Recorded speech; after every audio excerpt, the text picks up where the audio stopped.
Boy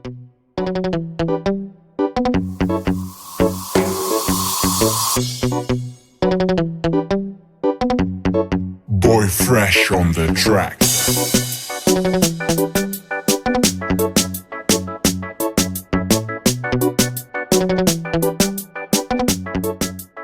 Hello guys, hello everyone, welcome to Simple Reality ITV.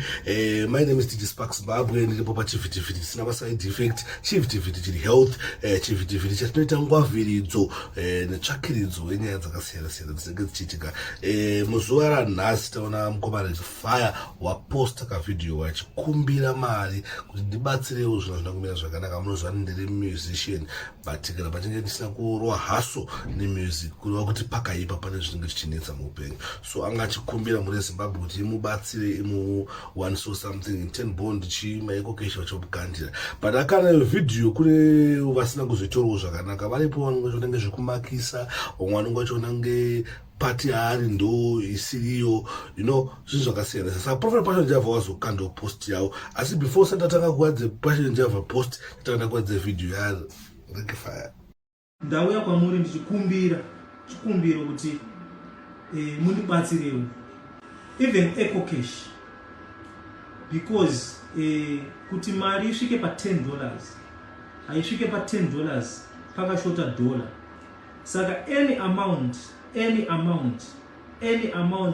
dollar, even 50 cents, even $5, any amount yavangokwanisa kuti anove ndibatsirewo baba moto vaite vafambise chinhu, nekuti mese munoziva kuti inini music is my life. Music ndo upenyu wangu, ndo basa rangu, ndo zvandorarama nazvo, ndo zvinoita ndiso chikafu patable. Vati muri Zimbabwe vamunzwa baba moto pamunzwa rekifaya achitaurawo side zvake kuti zvinhu zvinomira zvakanaka, ndioneiwo. Then macomments vamwe vangoita kuti atotokubatsira bhodzi iri kufamba nestruggle no vanhu vanotaura zvavanoda zvakawanda, vanopfungwa dzakasiyana. Then Prophet Passion Java wazoti aiwa mayaka bvuma kupusa pati yauri